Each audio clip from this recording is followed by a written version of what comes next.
Iron Man is a distinctive character among Marvel properties, set apart from previously explored superheroes like Spider-Man and the X-Men. Many Marvel characters have long histories in Hollywood, with Iron Man having been under the ownership of Fox and New Line before returning to Marvel. The timing for an Iron Man film had not been right until Marvel fully financed and released the movie themselves, marking a significant milestone for the company, heavily invested in what could become a franchise. Jon Favreau was chosen for his talents both in front of and behind the camera. His previous work on films like Made, Elf, and Zathura showed a filmmaker nearing the peak of his craft. Importantly, Favreau's personal passion for Iron Man aligned perfectly with the project, since Iron Man is a comic character with fewer purists attached to specific storylines, focusing mainly on the myth surrounding the suit and its capabilities. The suit itself evolved over decades, with its final design inspiration coming from artist Adi Granov, who transformed it into a solid, armor-like appearance resembling a military flying machine rather than a simple metallic outfit. Considerable effort was devoted to making the suit look functional, considering how different sections would bend and move realistically when fitted to a person. Detailed work included the design of the helmet and whether a head could fit without appearing disproportionate. Pre-production for the film took place in a portion of the Marvel offices provided for Iron Man, facilitating close collaboration with Marvel Studios. Early designs for the Iron Man suit underwent extensive iterations, and the team utilized a physical armature from Stan Winston Studios to understand the suit's articulation points, which also helped restrict actor movement during motion capture tests. The film's aerial action utilized innovative filming techniques, including scenes shot with helicopters to simulate flying alongside the Iron Man suit, aiming to create an authentic and emotional flying experience. The pre-visualizations and animatics enabled the team to quickly explore various angles and compositions before refining the sequences for the final film.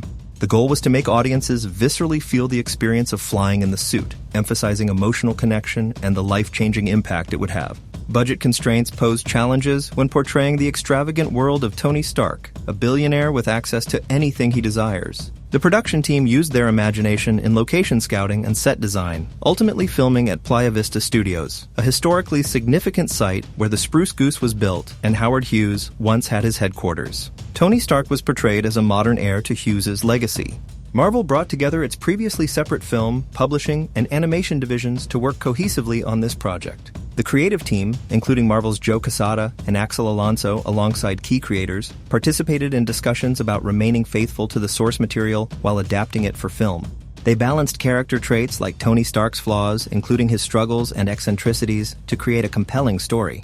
Two writing teams contributed to the script over time, with early drafts by Art Markham and Matt Holloway and further work by Mark Fergus and Hawk Ostby, who had previously collaborated with Favreau. Marvel Comics provided the film team with comprehensive character histories and encouraged creative freedom within established parameters. Stan Winston Studios was selected to collaborate on designing the Iron Man suits, marking the team's enthusiasm for the project.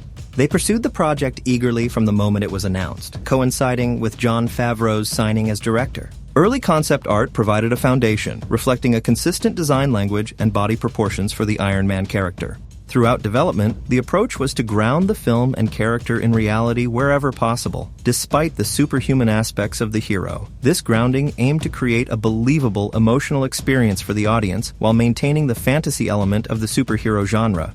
The team had to integrate existing elements into their world to make them function. The major challenge was that no one had been cast as Iron Man yet. Eventually, the final suit was revealed, showcasing what could be achieved within the budget constraints.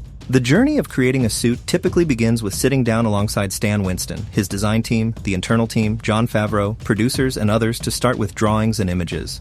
These evolve into a 2D color drawing that can be displayed, and then progress to a 3D digital model which can be viewed turning in quick time. From there, a clay model is created, providing something tangible that can be handled and examined.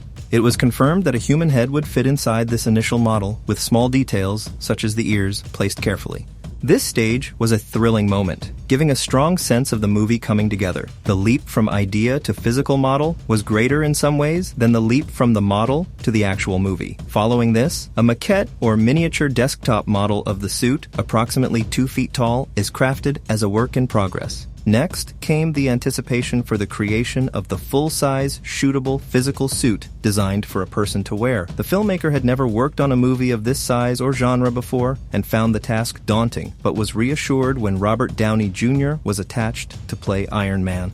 The process involved taking a cast of the actor's foot for accurate strap fitting, benefiting from the expertise of Stan Winston's team, known for their impressive film work. The actor expressed great excitement about being involved, driven by a deep love for movies and the opportunity to play Tony Stark. Conversations with the team revealed a relaxed yet professional environment, highlighting the importance of comfort and functionality in the suit's design. The suit building was described as a prototype process with no room for scrapping and redoing. Everything had to work perfectly and be delivered on time.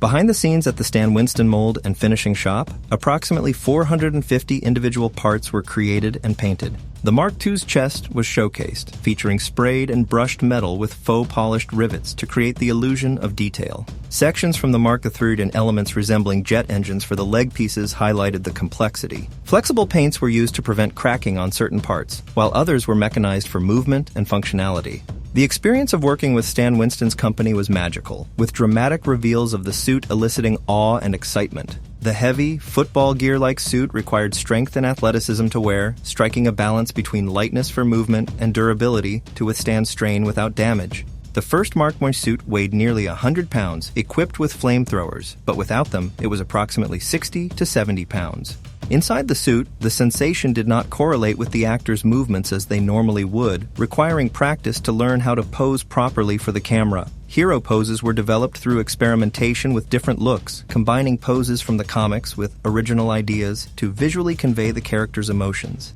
Although a significant amount of digital work was necessary to bring Iron Man to life on screen, the physical suits truly existed on set, with actors interacting with the real thing alongside digital effects. This blend created a sense of uncertainty for the audience about what was real and what was digital, thereby enhancing the experience.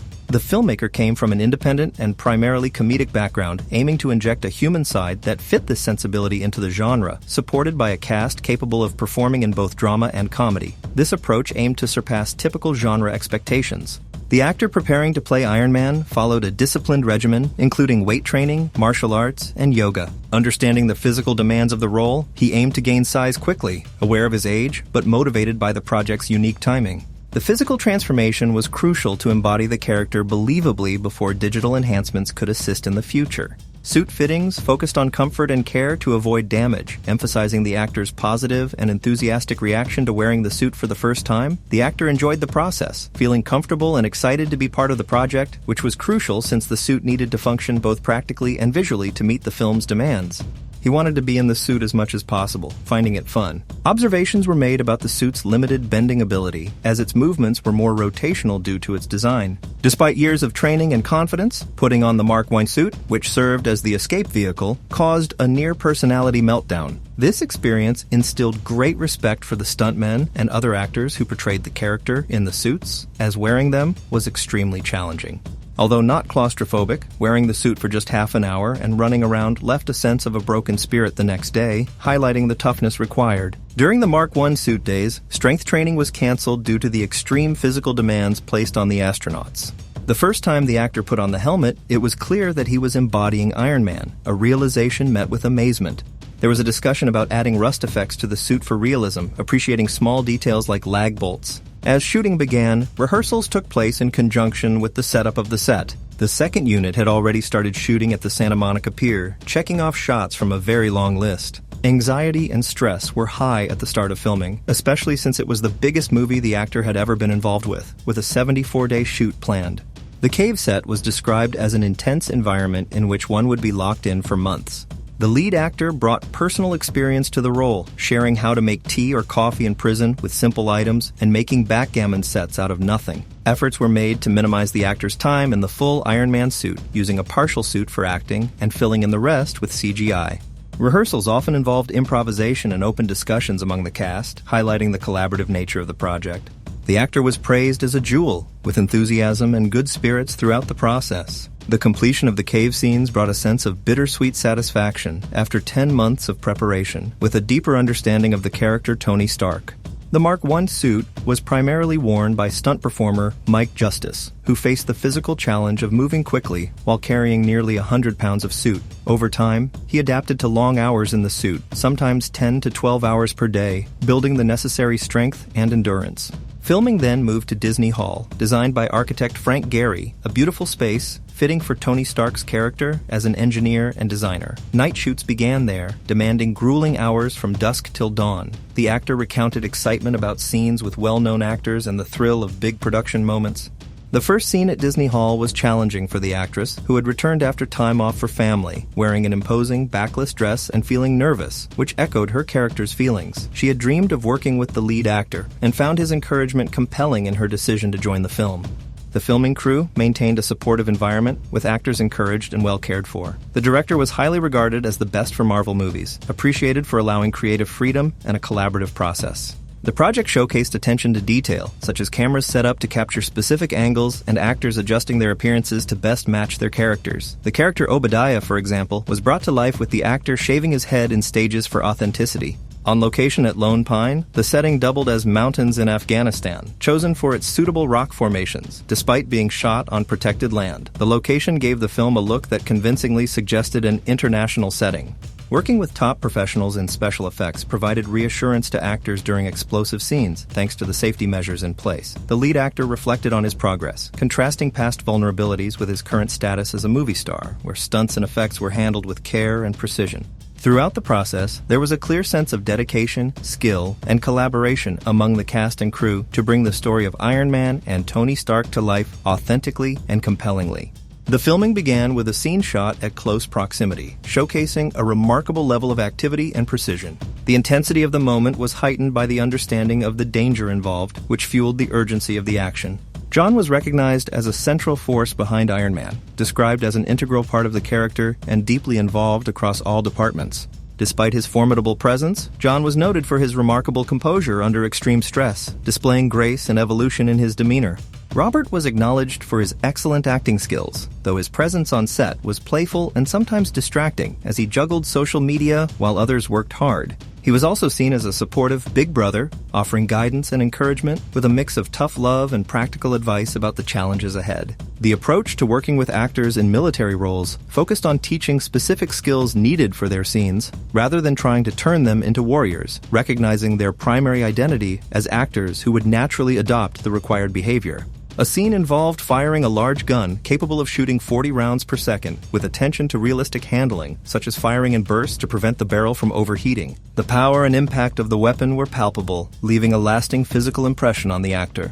After wrapping up the day's shoot, the crew was praised for their excellent work throughout a challenging week.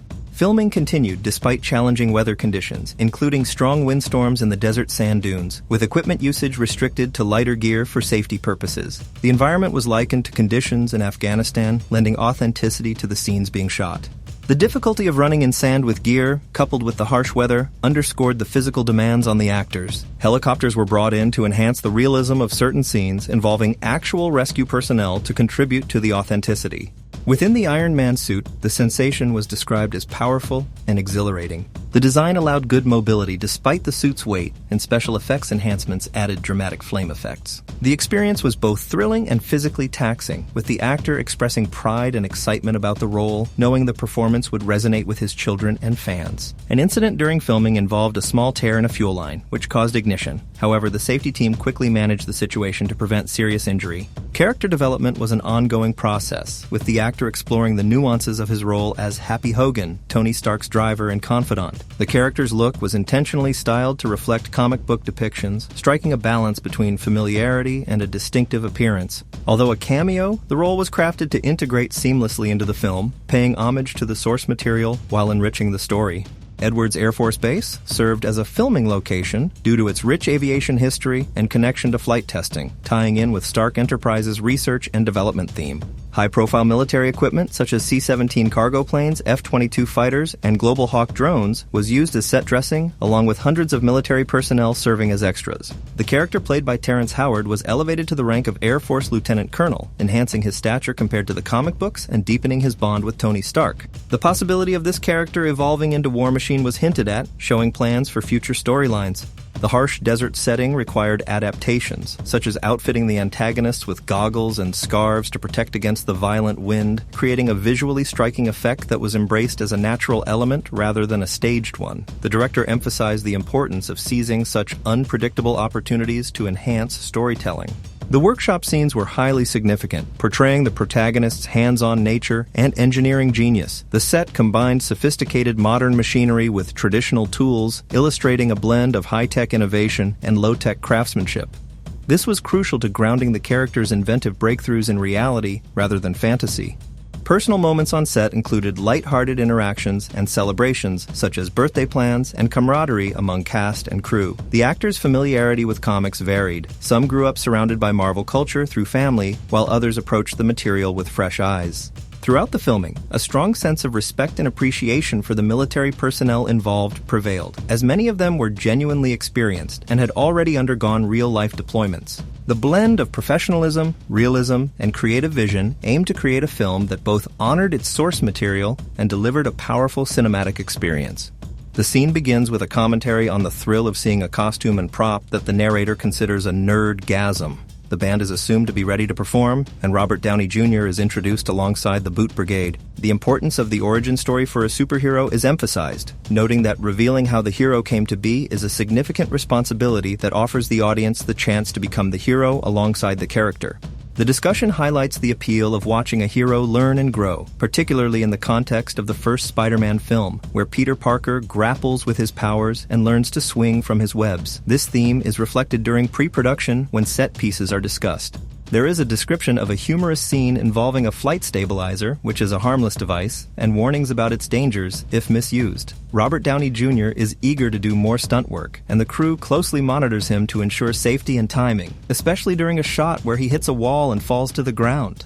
The narration explains a technical approach to wire work in stunts, criticizing the traditional methods for their lack of realism due to the physics and visible support points. A new method is developed, supporting the character's feet to simulate realistic flight physics powered by the boot's repulsors, making the flying motion appear more convincing. The process of a stunt training session is described, emphasizing the initial clumsiness and the elaborate costume Downey Jr. wears, which includes a built-in engine for flight. Following a successful test, a poignant moment occurs when a replica of a classic car is presented, underscoring the emotional connection to vehicles.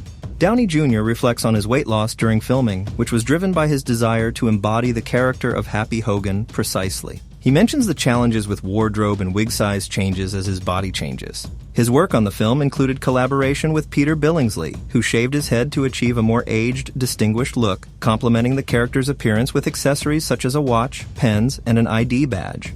A behind-the-scenes message about acting commitment underscores Downey Jr.'s dedication compared to others, with some humorous exchanges about a drink. The scene shifts to a playful argument in a scripted scene, illustrating an interaction that balances humor and realism, with a focus on allowing actors to improvise and bring their performances to life. The importance of the film's visual style is discussed, noting that the look is as integral to the franchise as the character itself. The director emphasizes the balance between spectacle and authentic storytelling, working closely with cinematographers and set designers to create a grounded yet fantastic world. The design of Tony Stark's home is rethought after casting Downey Jr., reflecting his vulnerability and personality through a softer, more rounded architectural style. Throughout, an overarching theme of realism and emotional depth is evident, even within the fantastical elements, reflecting a desire to make the story and characters relatable and multidimensional.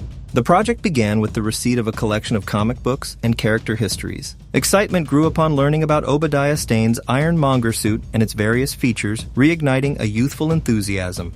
The suit was designed to counter the protagonist's moves, following the wearer's movements and supporting the suit's weight. The individual could rotate independently, mastering the spin of the waist on their own. Upon meeting with John for the first time, it was revealed that wearing a suit was initially not an option, as plans were in place for two different villains, with the Mandarin originally intended as the primary antagonist. As the scripts progressed, a change occurred allowing the suit to be worn, which was met with enthusiasm. The narrative describes the irony of Tony Stark attempting to rid the world of weapons only to end up creating the best one, which was then used against him. Scenes featured showdowns with targeting systems being disabled and firing sequences, followed by cut and action calls on set.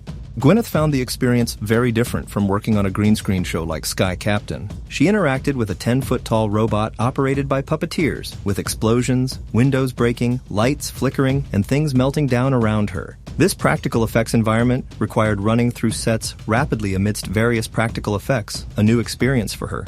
The contrast with Sky Captain was noted as being surreal due to the lack of props and sets, akin to experimental theater. In this production, familiarity with working with actors on real sets initially made the presence of a big monster emerging from the ground feel surreal and silly, but I was encouraged to embrace the moment. The first half hour in the Iron Man suit felt like the coolest Halloween experience, but isolated in the trailer. The suit was made for stuntmen, and wearing it for many scenes was tough. The actor realized that wearing the suit constantly hindered the ability to be an effective actor. By the final weeks of shooting, personal needs took precedence over maintaining a strict physical regimen, such as choosing rest and comfort over a strict diet or appearance. The work environment was described as hectic, likened to charging out of Dodge City while trying to avoid pitfalls. The concluding shots were taken at Caesar's Palace, marking the third movie to be filmed there. The cast and crew were exhausted from working overnight and trying to recover during the day, which made the challenge of acting and directing on the last day of principal photography even greater.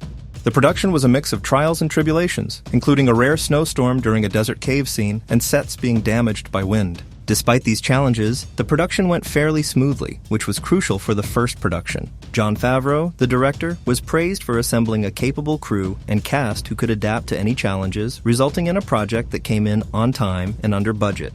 In post-production, attention was paid to the finer details, including the examination of the movement of the suit's components. The animation team worked on elements like the suit's ribs and the operation of screws in the armor. Various cuts and timing were discussed to perfect the reveal shots, focusing on camera angles and the pacing of the suit's movements.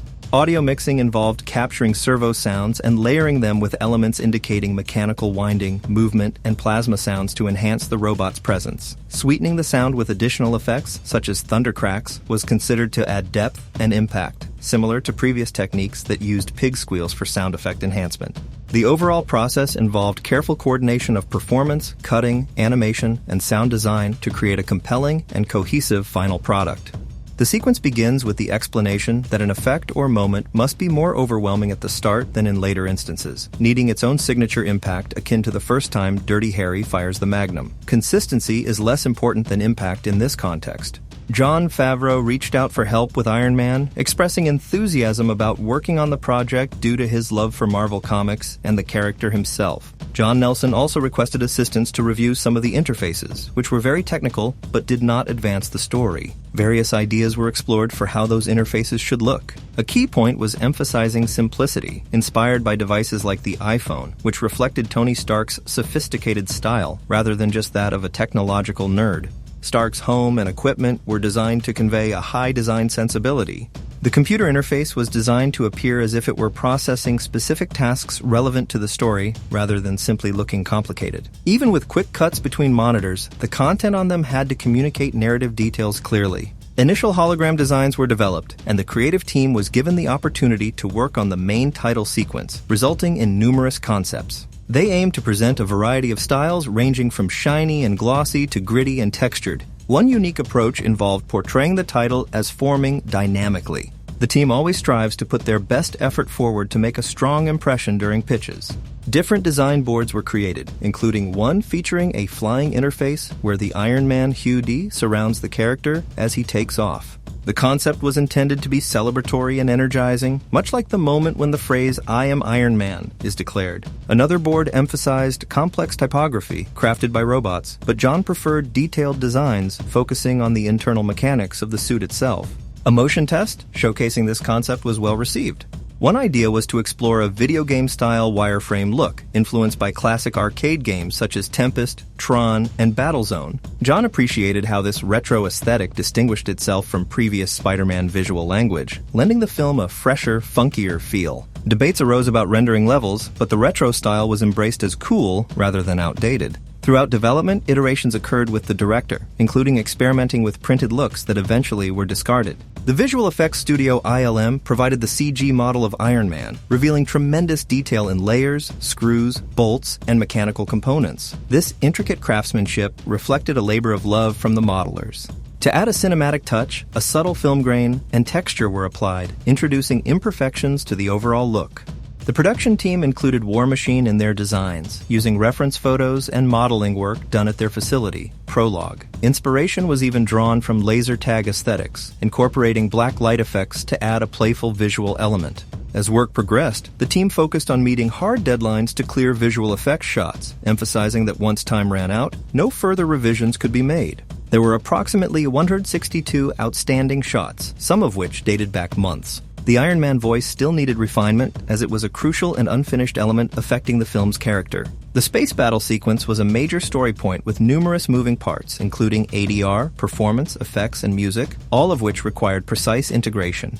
The degree of ice on Iron Man was another detail being closely adjusted by the team. The pace of mixing, picture changes, and score composition remained intense, with efforts ongoing up to playback dates. Despite the pressure, the team adopted a dynamic, non-linear post-production style, involving continuous refinements rather than locked stages.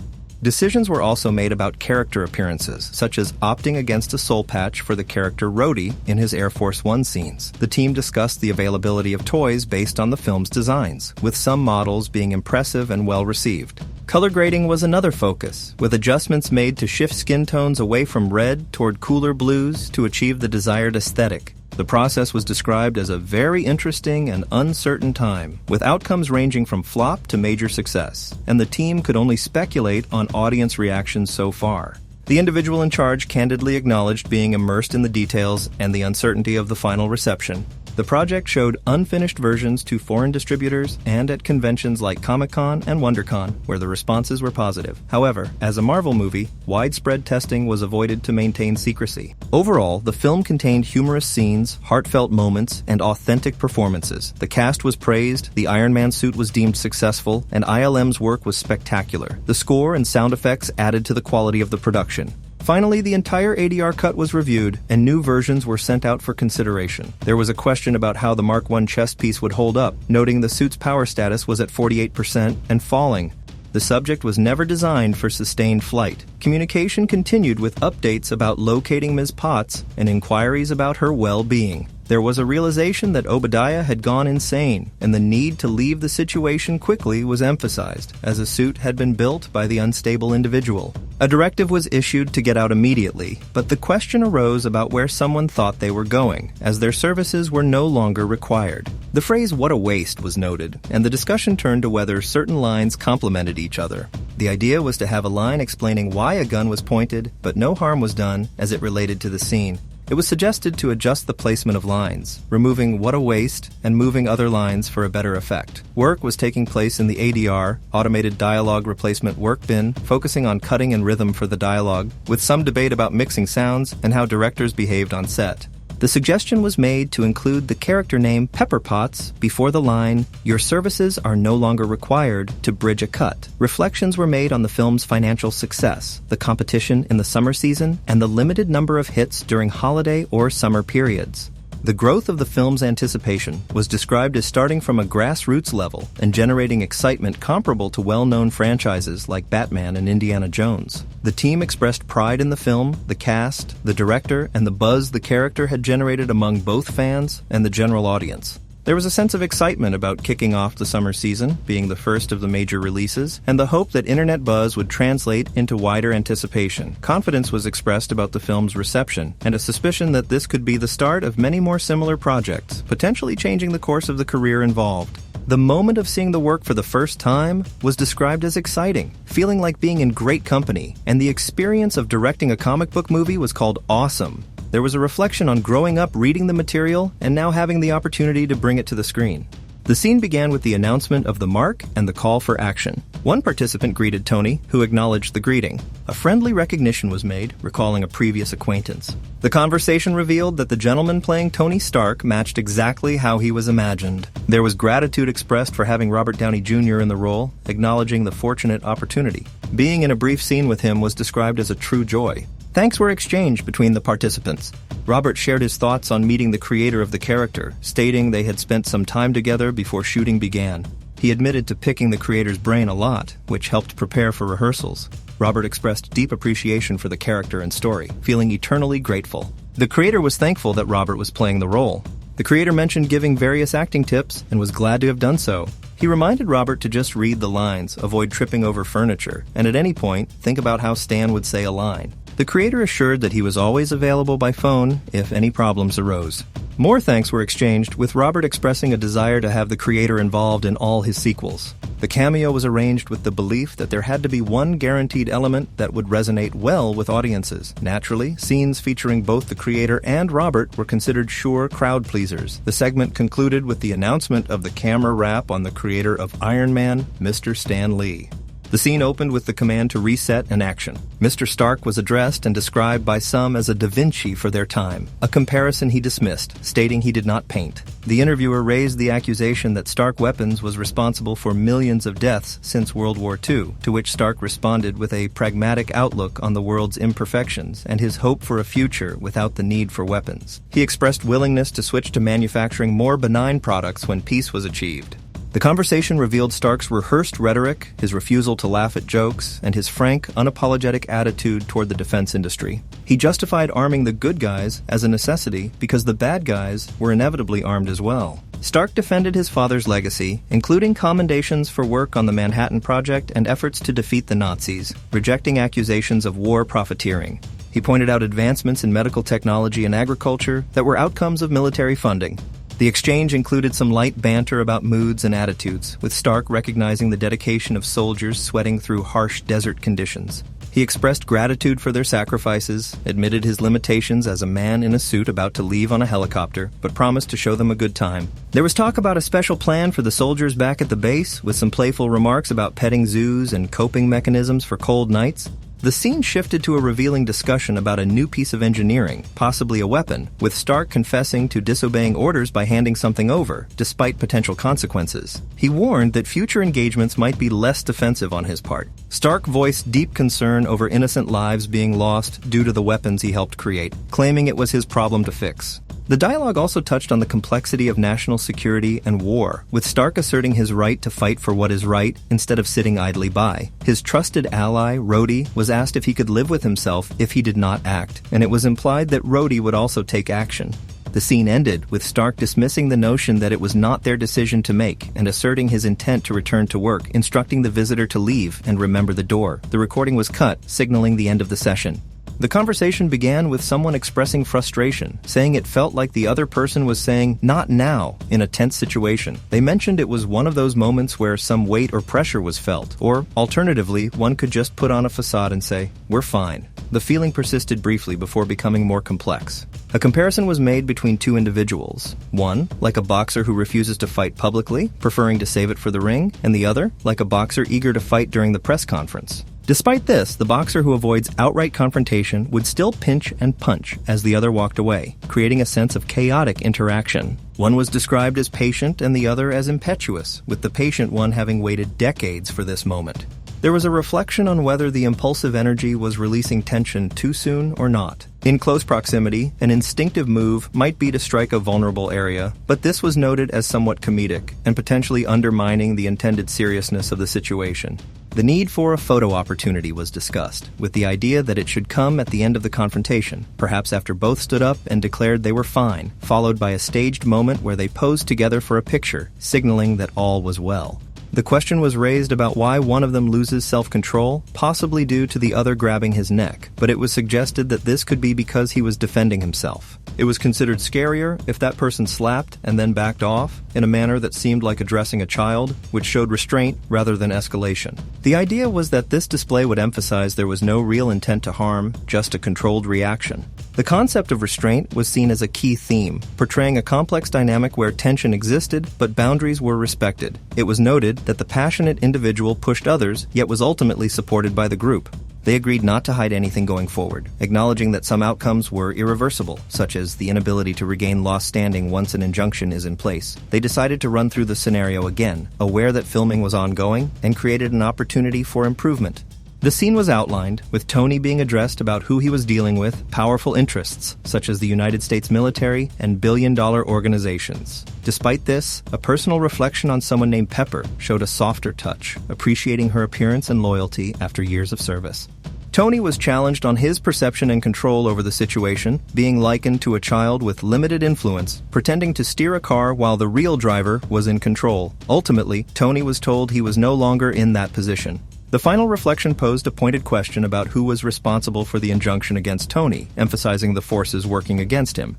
The story began as a humorous dare during the height of the Cold War. Young readers at the time detested war and the military-industrial complex, as famously described by Eisenhower. To challenge this sentiment, the creator decided to craft a hero who embodied that very thing to an extreme degree. A weapons manufacturer supplying the army, a wealthy and industrialist. Despite these traits, the hero was good-looking and courageous. He traveled alone to Vietnam to test one of his weapons, an event that led to his transformation into Iron Man.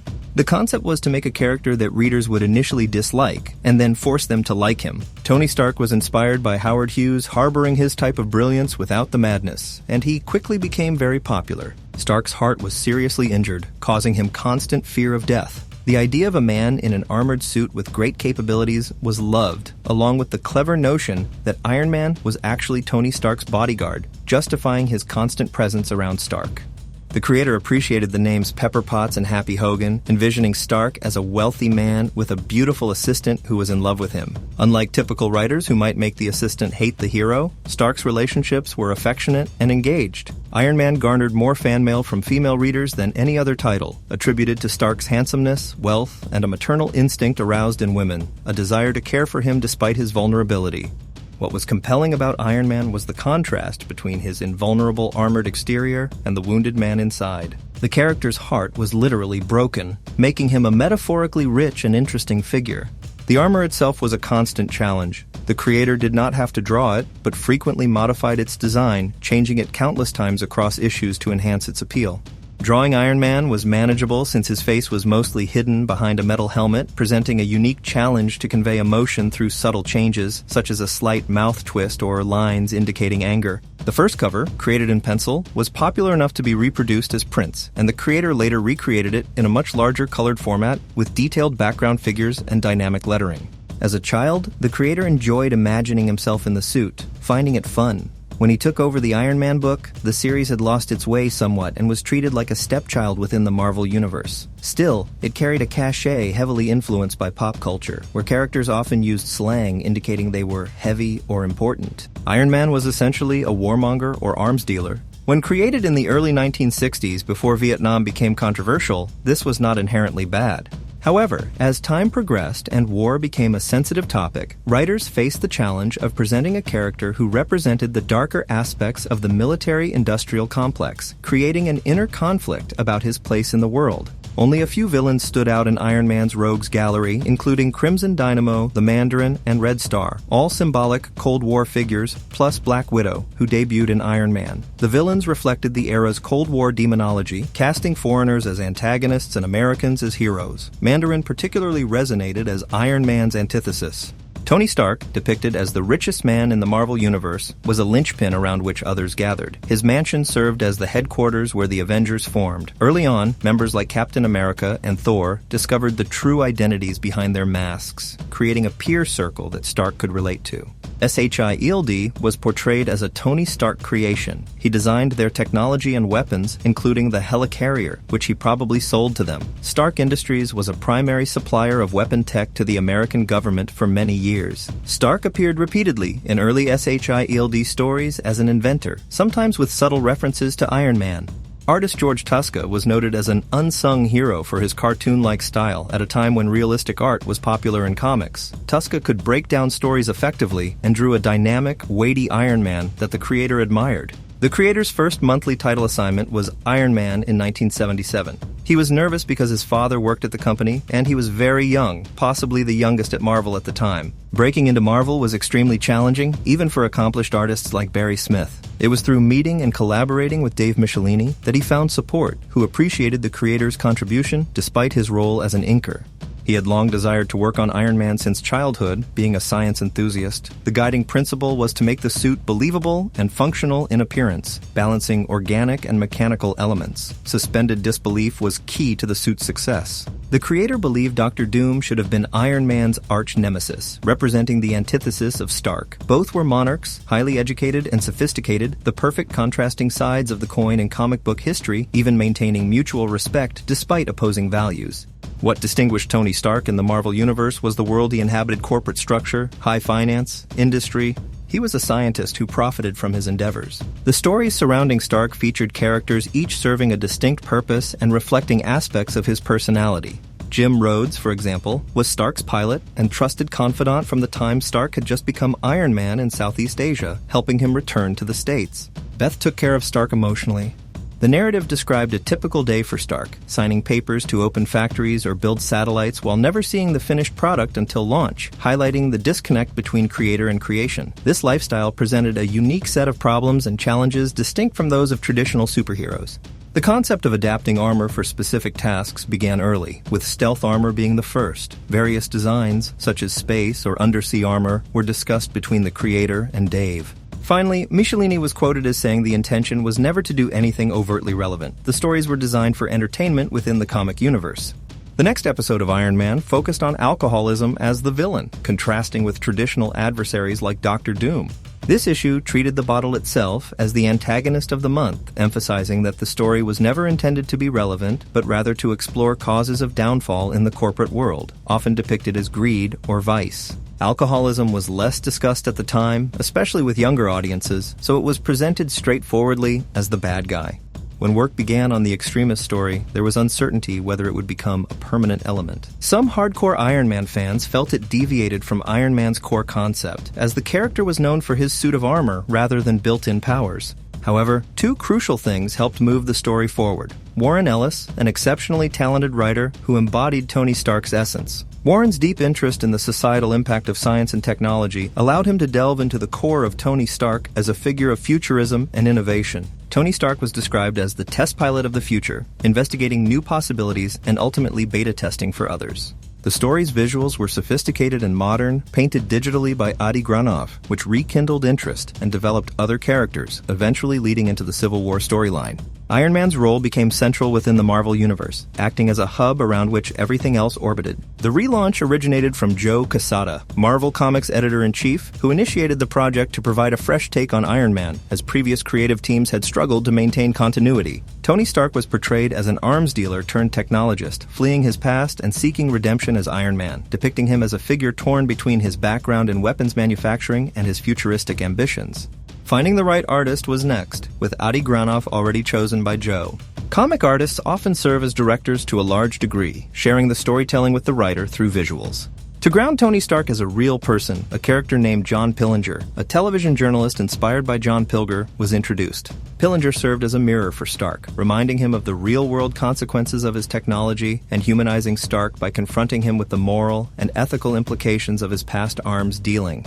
The approach to the Extremis graphic novel was less superhero and more science fiction, requiring Tony Stark to be portrayed as a three-dimensional character who couldn't just escape concerns by donning a suit. He became a man shaped by past moral compromises, navigating the difficult transition from arms dealer to futuristic hero. The timeline in Extremis was moved forward, showing Stark struck by shrapnel in a desert location resembling Afghanistan, where he was scattered, juggling multiple projects as he hoped to unlock a future he could accept. A mentor named Sal was introduced in the story, notable for lacking the passion that Tony and Maya possessed. Sal represented a grounded figure, lacking Stark's need for redemption and drive. The idea behind the Extremis process came from the concept that the human brain retains a template of the body to aid wound repair. If this could be hacked, the body could perform extraordinary feats, such as folding and carrying an Iron Man suit in a briefcase or crate.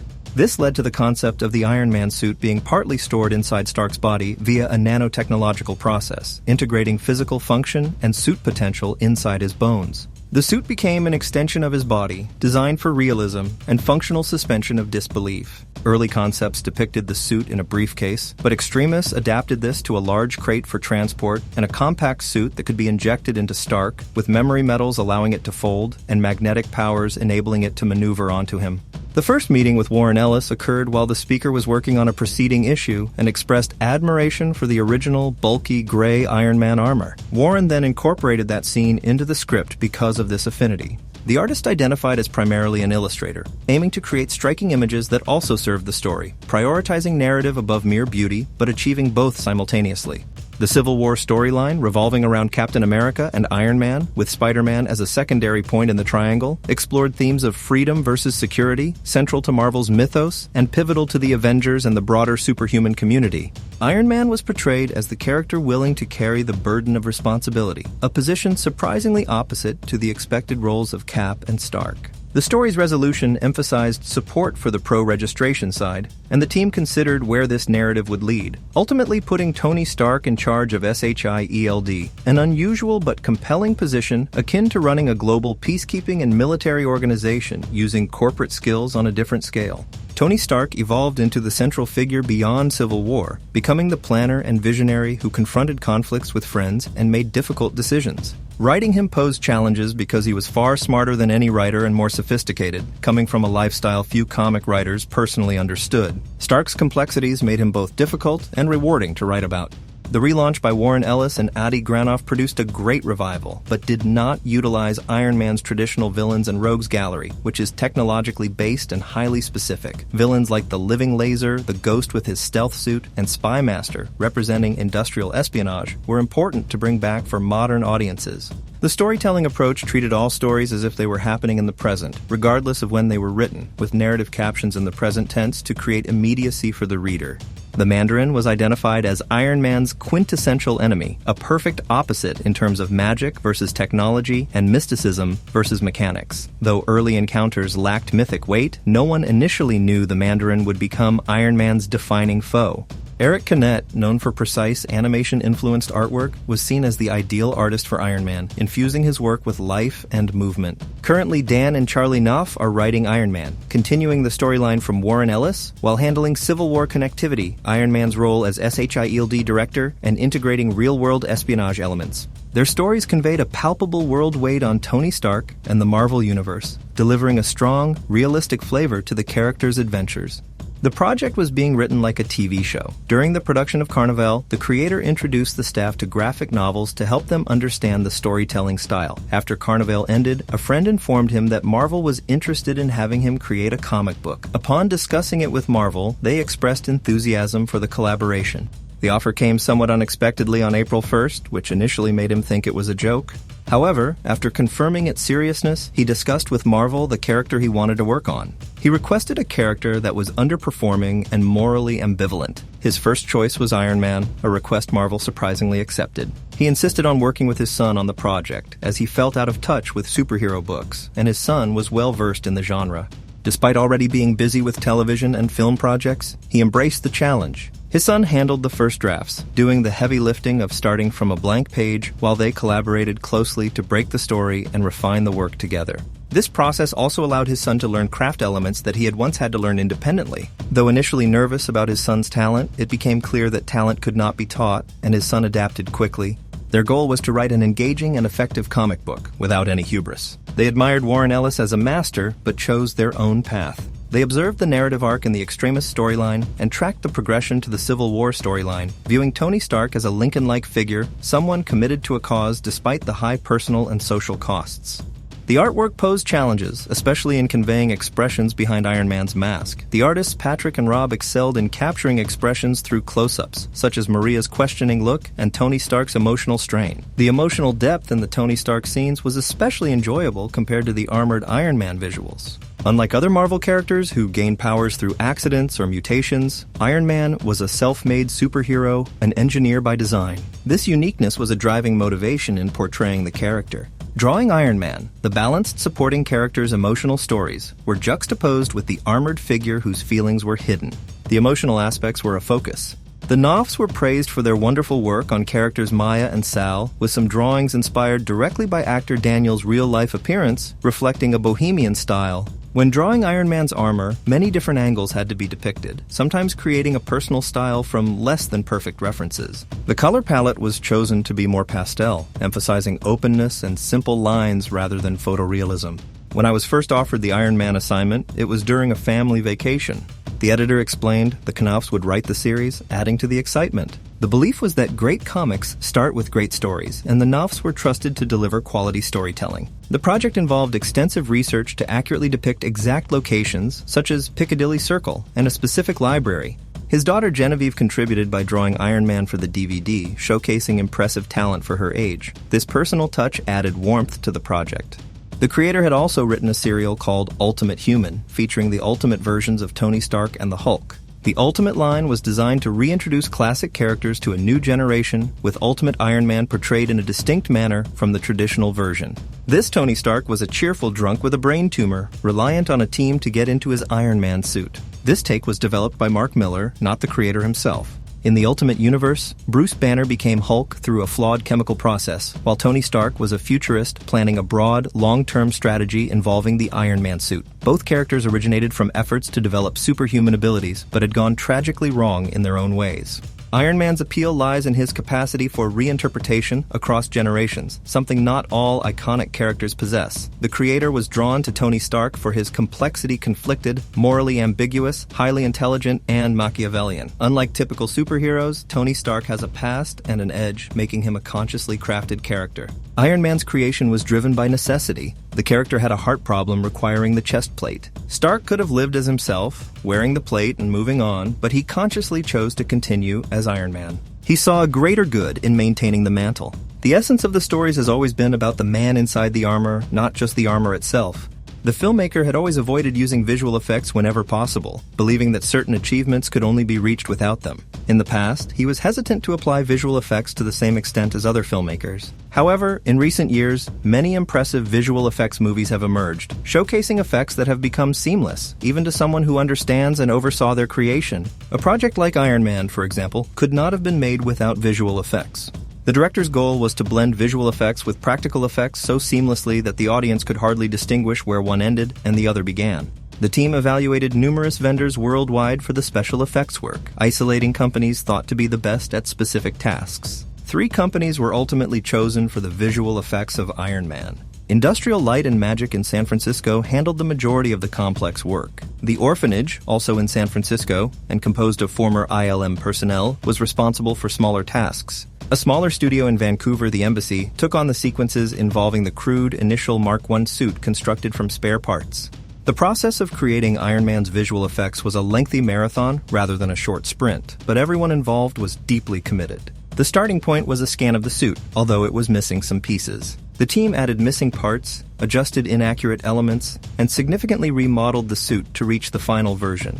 They also performed unwrapping, flattening the suit's pieces to allow for texturing from photos or hand painting. High-resolution images of Robert Downey Jr. helped create realistic facial textures for shots where the suit was close to the camera. The first Mark suit featured various distinctive signatures, including paint from one part and the Stark Industries insignia from another. Small details such as spinning fans were added. The pieces were rigged mechanically. For instance, drive belts controlling the leg movements would rotate correspondingly with each step. The digital suit's movements were designed to closely match those of the practical suit, allowing for seamless cuts between them. Motion capture sequences were obtained at Giant in Los Angeles and transferred onto the 3D model's rig. The raw data required cleanup due to imperfections, such as issues with shoulder and head movements. Once refined, the motion appeared more natural. For some shots, 4K scanned still plates enabled camera movements through the image, allowing for the integration of layers of CGI Iron Man with computer-generated smoke, reflections, and color correction. Subtle facial animations, such as blinking, included images of Robert Downey Jr.'s eyes, which could be logically tracked onto the scene. Certain poses were impossible for the actor in the practical suit, necessitating digital corrections to avoid intersections, such as hands passing through the forearm or hips colliding with other parts. Once the computer-generated imagery was finalized, compositors combined all elements to create a convincing effect. In one interesting shot, the director Jon Favreau himself served as the motion capture actor. The original practical suit performance contained some flaws, prompting a rework where Jon performed a more heroic punch with a rough, low-resolution render of Iron Man, capturing the intended stance well. This gave Jon a memorable experience, allowing him to share how he physically donned Iron Man's suit. The industry widely aspired to create shiny metal robots, making the chance to work with a big metal robot character a dream job. Early discussions with visual effects supervisor John Nelson centered on how to effectively showcase Robert Downey Jr., a character actor renowned for his expressive face and eyes, despite the metal suit obscuring much of his appearance. This challenge led to the creation of the heads-up display, HUD, allowing the audience to connect with Tony Stark inside the suit. Nelson had a picture from 2001, A Space Odyssey, on his wall showing a helmet reflection sequence which inspired the design of his HUD.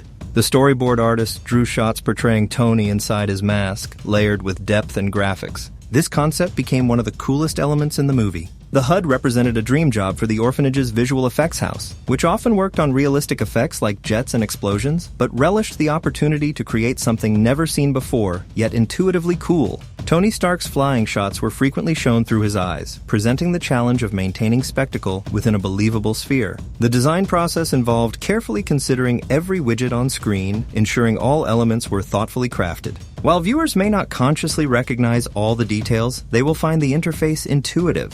This intuitive quality was a key focus throughout the HUD's development. Each widget was envisioned as a complex mechanism collapsed into a simple form that could explode open along the Z-axis as needed, allowing information to start simple and grow more detailed only when necessary. The interface alternated between Tony calling information from the AI Jarvis and Jarvis presenting information to him.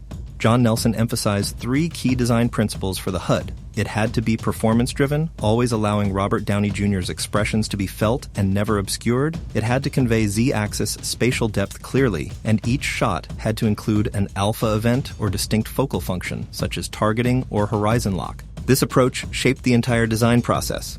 The HUDs were designed to reflect character progression. The Ironmonger HUD, representing a military release from Stark Industries, was a minimal, aggressive, and fight-oriented interface based on vector-style graphics reminiscent of early arcade games such as Asteroids. It was intentionally designed to be primitive, aggressive, and suitable for a military application. In contrast, Tony Stark's HUD was sleek, technologically stylish, and carefully designed in terms of user interface. There were extensive discussions about color, settling on a cyan tone that falls between blue and green, rather than the traditional amber or blue of past decades. Early HUD work showed 2 modes, an analysis mode and a flight mode, with widgets shifting between these states to indicate progression. This design choice mirrored Tony's technological advancements throughout the film, culminating in the Mark III suit, which featured a unified HUD for both ground and flight modes. Wesley Sewell, an additional supervisor for the production of the show, approached during the early stages of work and suggested using a white HUD interface. The idea of a white interface was embraced because it was the cleanest and simplest design. It was both the least obvious and the most obvious choice, focusing on simplification to create clean and straightforward visuals. The Mark III HUD was predominantly white with color accents to draw attention to important elements. The design utilized color pops to highlight specific alerts, such as low power or targeting notifications. The Mark II had various widgets, including radar, speed, and diagnostics, but the team decided to create a single, comprehensive Omega widget. This widget featured a simple design with 4 quadrants indicating navigation, health, power, diagnostics, targeting, and other information. In its rest state, the Omega widget showed navigation at the top, health at the bottom, power on one side, and diagnostics on the other.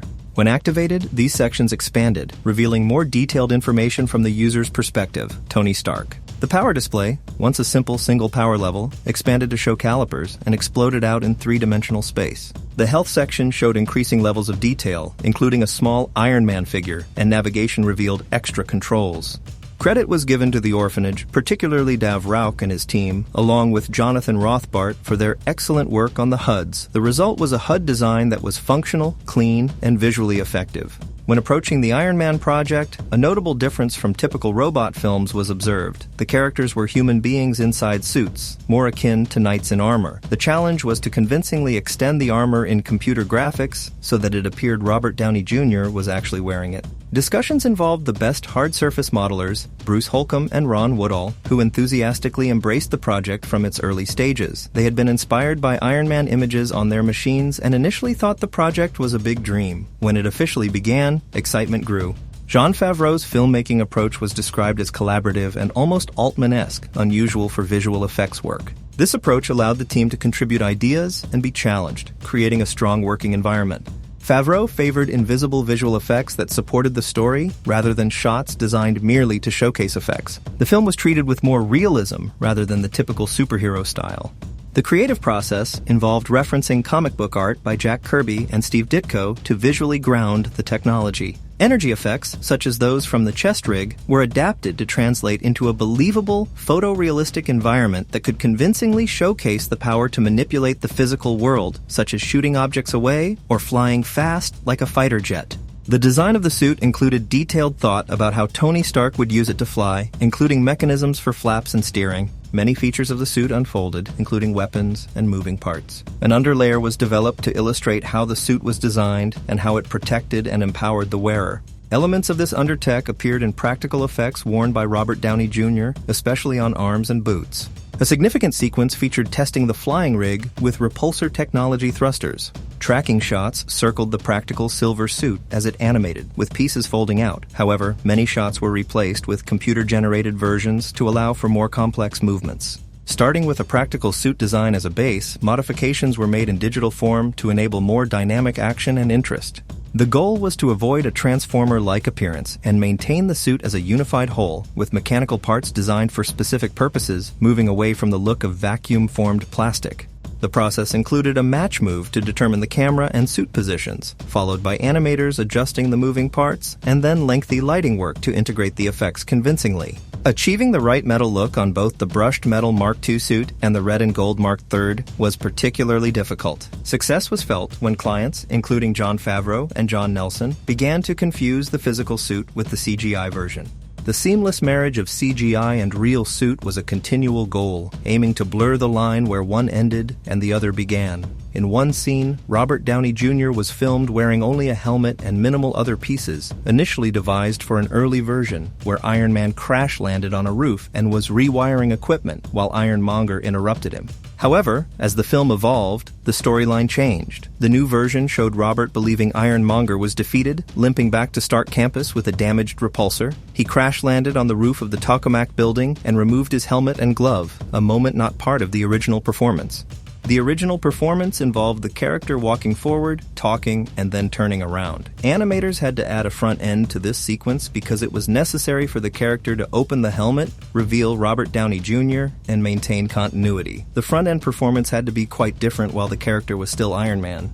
The team took numerous photographs of all the sets they used, allowing for the creation of virtual backgrounds. These sets were digitally recreated on an as-needed basis, allowing the camera to be positioned in areas not available in the original footage. In the new version of the shot, the camera panned further right, adding new elements digitally. Photos of the real set were mapped onto the digital environment with added skies to extend the scene and provide a larger camera movement than in the original shot. This also allowed for a bigger jump with a more heroic moment in the middle. The sequence aimed for a Marvel moment, showing the character flying through the air with a fist raised, coming down for a big punch. The background was recreated with added buildings just behind, the cityscape, the sky, and two creatures, all of which contribute to the final effect. Smoke and repulsor effects were also incorporated. For the effects on the foot, various elements were combined. Powerful flame effects were built up with glowing cores, and additional elements were animated on a shot-by-shot basis to emphasize different aspects. This made the effect feel more powerful and accelerated during key moments. The performance captured the excitement of pushing limits, referencing the SR-71 altitude record of 85,000 feet and expressing eagerness to break records and shake things up. The process was described as great fun, with compliments given for the work done.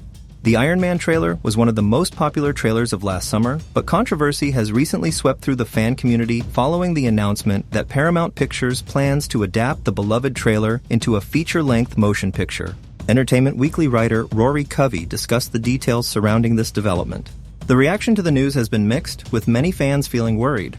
The Iron Man trailer holds a special place in many hearts, and the plan to expand the fast montage of short shots seen in the trailer into full-length, distinct scenes has caused concern. Additionally, Paramount intends to include new scenes that were not part of the original trailer, which raises doubts about whether this format will be effective as a full-length movie. It is acknowledged that creating a character, story, and action that work well in a 90-second format can also succeed when extended to an 80 or 90-minute film. The trailer tells an amazing story in brief. A confident billionaire industrialist and inventor is kidnapped but turns the tables on his captors by designing a remarkable mechanized suit of armor, ultimately becoming a hero to the world. This story unfolds in a breathtaking 90-second thrill ride. Paramount is aware of the tremendous financial risk of alienating the trailer's core fan base if the film adaptation is not handled with care. The studio has attempted to reassure fans that all the elements they love from the trailer will be included in the movie, including actual lines from the trailer. Robert Downey Jr. will return to reprise his role as Tony Stark, which avoids potential backlash from fans upset about recasting. However, some fears remain regarding the integrity of the original trailer. For example, Gwyneth Paltrow's brief role as the red-headed woman is beloved in its fleeting appearance, and fans worry about what changes might be made. There is speculation about whether the film might include more lines or scenes for her, or potentially introduce a long romantic subplot that could detract from the original narrative's pace. Ultimately, fans will have to wait and see how the adaptation turns out. Paramount has announced that the movie will be released in theaters and will be accompanied by a set of 8 entirely new entertainment-packed trailers to screen before the film. This might make the theater experience worthwhile, even if the film itself disappoints.